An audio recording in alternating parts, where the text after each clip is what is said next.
Hello everyone, welcome to my YouTube channel Shahid Ali English Speaking Classes. English speaking classes का ये 33वां video है। इससे पहले video में हम वाज और वर अबाउट टू पर डिटेल में बात कर चुके हैं। अगर आपने उसे नहीं देखा है तो लिंक इस वीडियो के डिस्क्रिप्शन में दिया हुआ है, आप उसे ज़रूर देख लीजिए। क्योंकि इस वीडियो में हम विल बी अबाउट टू और शैल बी अबाउट टू पर बात करेंगे। और विल बी अबाउट टू और शैल बी अबाउट टू का मीनिंग क्या है और इसका यूज़ किस तरह होता है उसे हम समझेंगे। इसलिए इस वीडियो को आप आखिर तक देखिएगा और इसे अच्छी तरह समझने की कोशिश करिएगा। तो इससे पहले के टॉपिक पर बात करें, मेरे इस चैनल को आप लाइक करें और सब्सक्राइब ज़रूर कर लें ताकि मेरे आने वाले वीडियोस के बारे में आपको अपडेट मिलता रहे। तो आइए अब टॉपिक पर बात करते हैं और जानते हैं कि विल बी अबाउट टू और शैल बी अबाउट टू का मीनिंग क्या है और विल बी अबाउट टू और शैल बी अबाउट टू का यूज़ किस तरह होता है। अगर हमें फ्यूचर मतलब यानी वो टाइम या वो वक्त जो अभी आया नहीं है, अगर हमें फ्यूचर में किसी ऐसे काम के बारे में बतलाना हो जिसे हमने अभी स्टार्ट नहीं किया है, बल्कि उस काम के बारे में हम सोच रहे हैं और उसके बारे में प्लानिंग कर रहे हैं और उस काम को हम फ्यूचर में करने वाले हैं, तो उस काम को बतलाने के लिए हम क्या करते हैं, उस वक्त हम क्या बोलते हैं। जैसे मैं तुमसे मिलने वाला हूँगा, वे लोग घर जाने वाले होंगे, मैं तुम्हारे लिए खाना बनाने वाला हूँगा, वह मुझे गाली देने वाली होगी, वे लोग मुझे डांटने वाले होंगे। तो अगर हमें इंग्लिश में इस तरह का सेंटेंस बनाना हो तब हम क्या करते हैं, तो उस वक्त विल बी अबाउट टू और शैल बी अबाउट टू का यूज़ करते हैं। तो उस वक्त विल बी अबाउट टू और शैल बी अबाउट टू का मीनिंग क्या होगा, वाला होगा या वाली होगी। तो इससे सेंटेंस कैसे बनेगा, सबसे पहले सब्जेक्ट लगाएंगे, फिर विल या शैल लगाएंगे, फिर बी लगा देंगे, फिर अबाउट टू, फिर वर्ब, फिर ऑब्जेक्ट। और विल कहाँ लगेगा और शैल कहाँ लगेगा ये तो आप जानते ही हैं, अगर नहीं जानते हैं तो बता दे रहा हूं। आई और वी अगर सब्जेक्ट हो तो उस वक्त क्या लगेगा, शैल लगेगा, और बाकी के लिए क्या लगेगा, विल लगेगा। लेकिन मॉडर्न इंग्लिश में आजकल जो इंग्लिश चल रही है उसमें क्या हो रहा है, शैल का यूज कम हो रहा है, और आई हो या वी हो या कुछ भी हो सबके लिए क्या यूज हो रहा है, विल का ही यूज हो रहा है, शैल का यूज कम हो रहा है। तो इससे सेंटेंस कैसे बनेगा, सबसे पहले सब्जेक्ट, फिर विल या शैल, बी, फिर अबाउट टू, फिर वर्ब, फिर ऑब्जेक्ट। जैसे वो घर जाने वाली होगी,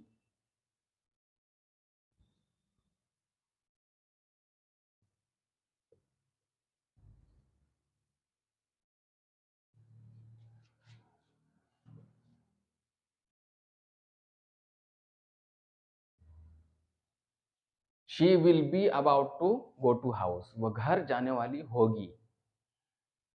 मैं इंग्लिश सीखने वाला हूँगा,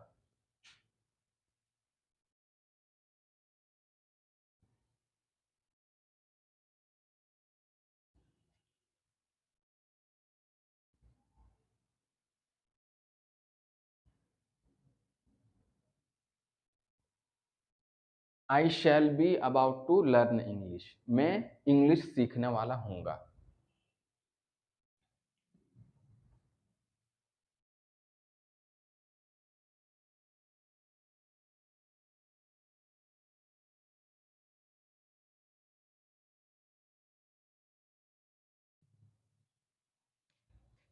वे लोग मुझसे मिलने वाले होंगे, तो क्या होगा, they will be about to meet me, वे लोग मुझसे मिलने वाले होंगे।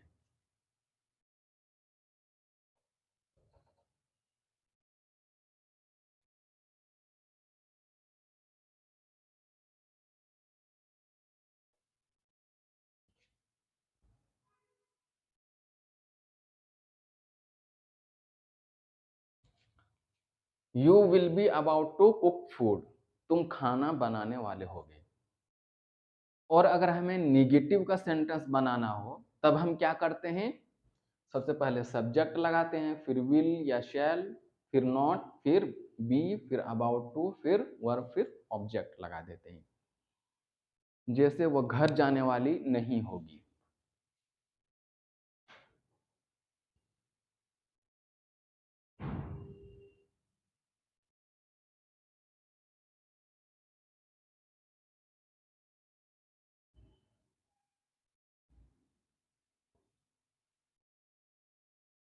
She will not be about to go to house, वो घर जाने वाली नहीं होगी।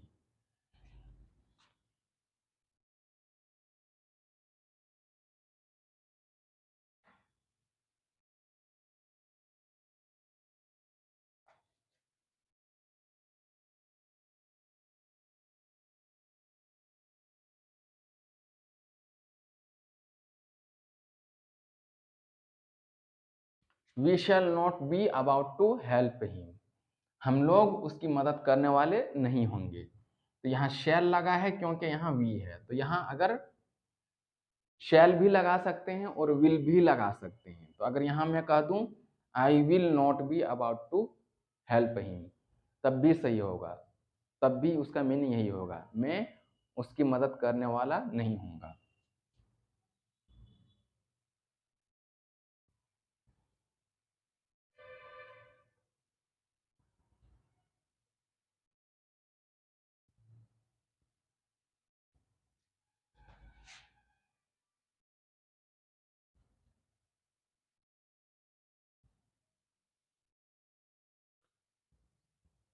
They will not be about to come here, वे लोग यहाँ आने वाले नहीं होंगे।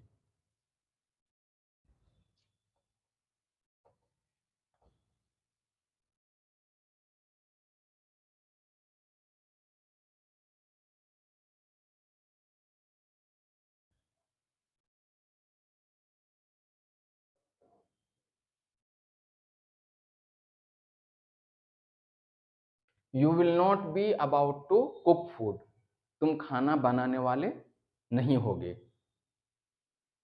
और अगर हमें सिंपल इंटरोगेटिव का सेंटेंस बनाना हो, सिंपल इंटरोगेटिव क्या होता है, यानी ऐसा सवाल जिसका जवाब यस और नो में हो, या फिर सबसे पहले क्या आता हो, जैसे क्या तुम घर जाने वाले थे, क्या वे लोग यहाँ आने वाले होंगे, क्या मैं तुम्हें देखने वाला हूँगा।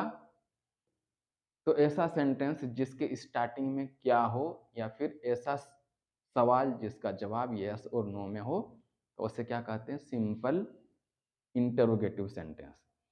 अगर हमें सिंपल इंटरोगेटिव का सेंटेंस बनाना हो तब हम क्या करते हैं, सबसे पहले विल या शैल लगाते हैं, फिर सब्जेक्ट, फिर बी अबाउट टू, फिर वर्ब, फिर ऑब्जेक्ट। जैसे क्या वो घर जाने वाली होगी,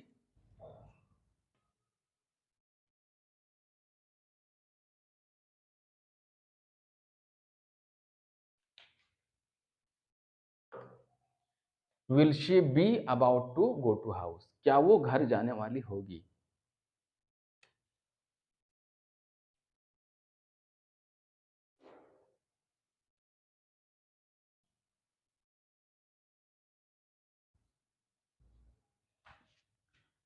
क्या वे लोग यहाँ आने वाले होंगे, तो will they be about to come here.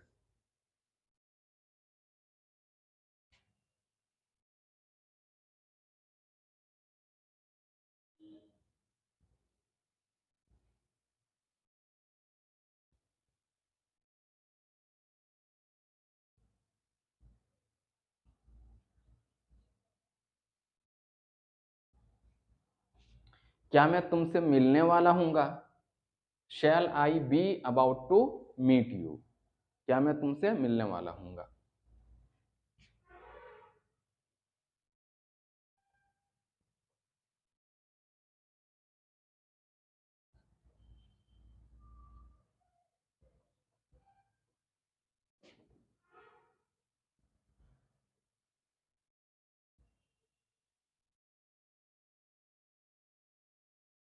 क्या तुम मुझे पढ़ाने वाले होगे, तो क्या बनेगा, will you be about to teach me, क्या तुम मुझे पढ़ाने वाले होगे। और अगर हमें इसका नेगेटिव सेंटेंस बनाना हो तब हम क्या करते हैं, ये सब्जेक्ट के बाद नोट लगा देते हैं, फिर बी अबाउट टू, फिर वर्ब, फिर ऑब्जेक्ट। जैसे क्या वो घर जाने वाली नहीं होगी।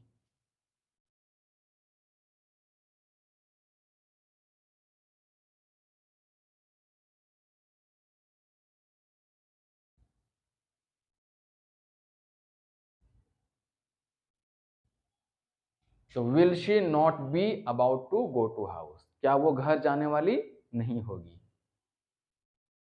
क्या मैं तुमसे बात करने वाला नहीं हूंगा, क्या बनेगा।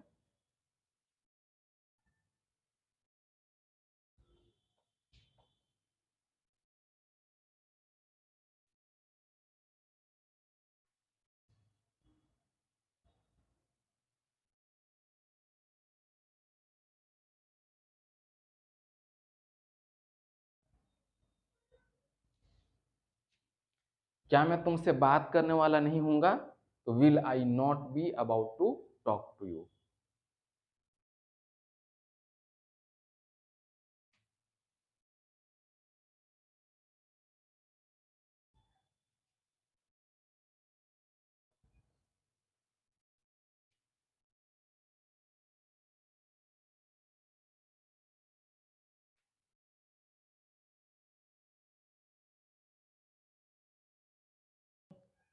क्या तुम मुझे पढ़ाने वाले नहीं होगे, तो will you not be about to teach me, क्या तुम मुझे पढ़ाने वाले नहीं होगे। और अगर हमें कॉम्प्लेक्स इंट्रोगेटिव का सेंटेंस बनाना हो, यानी कॉम्प्लेक्स क्वेश्चन बनाना हो, और कॉम्प्लेक्स क्वेश्चन क्या होता है, ऐसा सवाल जिसका जवाब यस और नो में देना चाहेंगे तो नहीं होगा। जैसे कौन आने वाला होगा, तुम क्या पहनने वाले होगे, तो इसका जवाब अगर यस और नो में देना चाहेंगे तो नहीं दे सकते। तो अगर हमें कॉम्प्लेक्स क्वेश्चन का बनाना हो तब उस वक्त क्या करते हैं, सबसे पहले क्वेश्चन वर्ड लगाते हैं, फिर विल या शैल, फिर सब्जेक्ट, फिर बी अबाउट टू, फिर वर्ब, फिर ऑब्जेक्ट। जैसे तुम क्या करने वाले होगे, तो क्या होगा,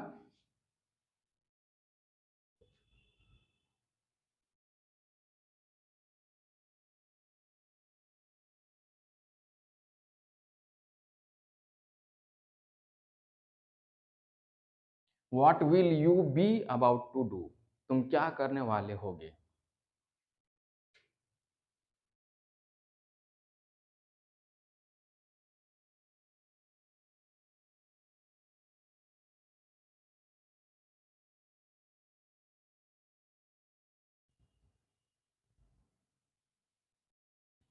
यहाँ कौन आने वाला होगा, क्या होगा, who will be about to come here, यहाँ कौन आने वाला होगा। मैं किससे मिलने वाला हूंगा,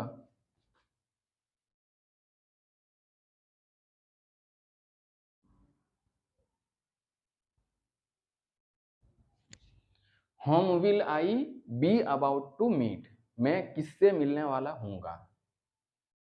वे लोग कब आने वाले होंगे, तो क्या होगा,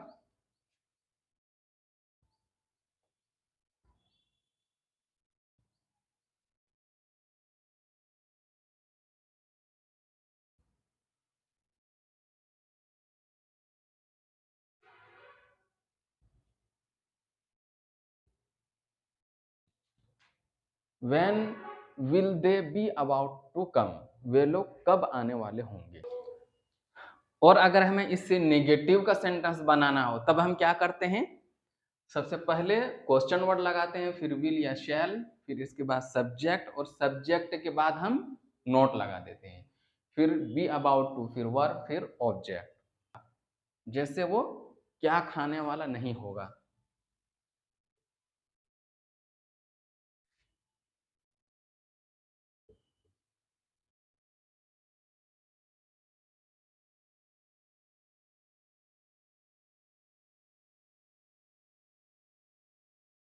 what will he not be about to eat, वो क्या खाने वाला नहीं होगा। या कौन मुझसे मिलने वाला नहीं होगा।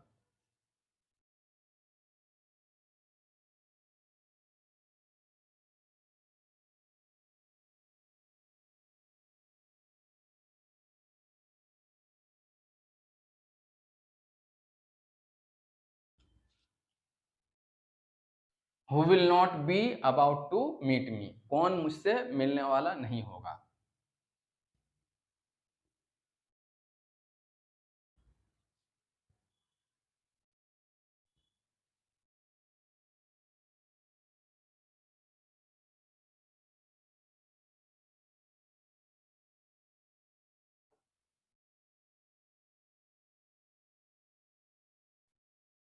Where will they not be about to go, वे लोग कहाँ जाने वाले नहीं होंगे।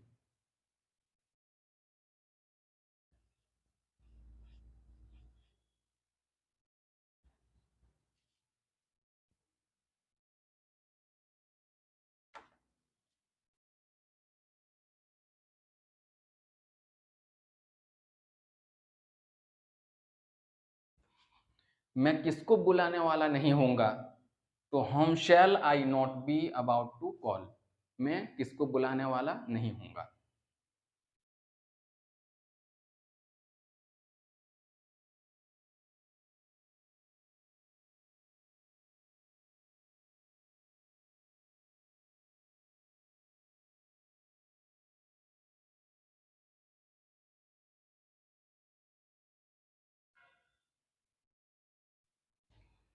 What will you not be about to do, तुम क्या करने वाले नहीं होंगे। तो आई होप कि अब आपको विल और शैल बी अबाउट टू का मीनिंग क्या है वो समझ में आ गया होगा, और विल और शैल बी अबाउट टू से सेंटेंस कैसे बनता है वो भी आप अच्छी तरह समझ गए होंगे। लेकिन सिर्फ समझना काफी नहीं है, बल्कि समझने के साथ आपको प्रैक्टिस करना भी जरूरी है। सिर्फ समझने से आप इंग्लिश नहीं बोल पाएंगे, बल्कि समझने के साथ आपको प्रैक्टिस भी करना पड़ेगा। और इससे प्रैक्टिस कैसे करेंगे, सबसे पहले ये सब्जेक्टिव प्रोनाउन लिखेंगे, फिर विल बी अबाउट टू, फिर इसके बाद वर्ब लगा देंगे। He will be about to read, वो पढ़ने वाला होगा। She will be about to read, वो पढ़ने वाली होगी। They will be about to read, वे लोग पढ़ने वाले होंगे। You will be about to read, तुम पढ़ने वाले होगे। I will be about to read, मैं पढ़ने वाला हूँगा। We will be about to read, हम लोग पढ़ने वाले होंगे। और जब रीड हो जाए तो दूसरा वर्ब लगा लेंगे, जैसे टॉक, टॉक का मीनिंग बात करना। He will be about to talk, वो बात करने वाला होगा। She will be about to talk, वो बात करने वाली होगी। They will be about to talk, वे लोग बात करने वाले होंगे। You will be about to talk, तुम बात करने वाले होगे। I will be about to talk, मैं बात करने वाला हूँगा। We will be about to talk, हम लोग बात करने वाले होंगे। जब ये अफर्मेटिव से हो जाए, फिर इसके बाद नेगेटिव का भी प्रैक्टिस कर लेंगे। नेगेटिव का करने के लिए क्या लगाएंगे, विल के बाद नॉट लग जाएगा। He will not be about to read, वो पढ़ने वाला नहीं होगा। She will not be about to read, वो पढ़ने वाली नहीं होगी। They will not be about to read, वे लोग पढ़ने वाले नहीं होंगे। You will not be about to read, तुम पढ़ने वाले नहीं होगे। I will not be about to read, मैं पढ़ने वाला नहीं होऊंगा। We will not be about to read, हम लोग पढ़ने वाले नहीं होंगे। फिर इसके बाद वर्ब चेंज आप करते रहिएगा। अब नॉट वाला हो जाने के बाद अब इसके बाद क्या करेंगे आप, क्वेश्चन वाला भी कर लेंगे। क्वेश्चन वाला करने के लिए क्या लगाना पड़ेगा, यहाँ विल सबसे पहले लगा लेंगे। Will he be about to read, क्या वो पढ़ने वाला होगा। Will she be about to read, क्या वो पढ़ने वाली होगी। Will they be about to read, क्या वे लोग पढ़ने वाले होंगे। Will you be about to read, क्या तुम पढ़ने वाले होगे। Will I be about to read, क्या मैं पढ़ने वाला हूँगा। Will we be about to read, क्या हम लोग पढ़ने वाले होंगे। और जब इससे हो जाए तो फिर अब इसके बाद नोट वाला भी करना है। Will he not be about to read, क्या वो पढ़ने वाला नहीं होगा। Will she not be about to read, क्या वो पढ़ने वाली नहीं होगी। Will they not be about to read, क्या वे लोग पढ़ने वाले नहीं होंगे। Will you not be about to read, क्या तुम पढ़ने वाले नहीं होगे। Will I not be about to read, क्या मैं पढ़ने वाला नहीं होऊँगा? Will we not be about to read? क्या हम लोग पढ़ने वाले नहीं होंगे? तो आपको इस तरह प्रैक्टिस करना है। इस तरह प्रैक्टिस करने से क्या होगा? इसका स्ट्रक्चर आपके माइंड में बैठ जाएगा। तो इसी से आपकी स्पीड बढ़ेगी, आपकी इंग्लिश की फ्लो बढ़ेगी और बोलना भी आएगा। और अगर इसके बावजूद भी आपको सेंटेंस बनाने में किसी तरह की कोई दिक्कत हो, तो आप मुझे कमेंट करके बता सकते हैं। और मेरा ये वीडियोज़ आपको कैसा लगा? मेरे पढ़ाने का स्टाइल कैसा है? ये आप मुझे कमेंट करके ज़रूर बताइएगा। अगर ये वीडियो आपको पसंद आए तो आप लाइक, शेयर और कमेंट आप ज़रूर करिएगा और इसे सब्सक्राइब भी ज़रूर करिएगा।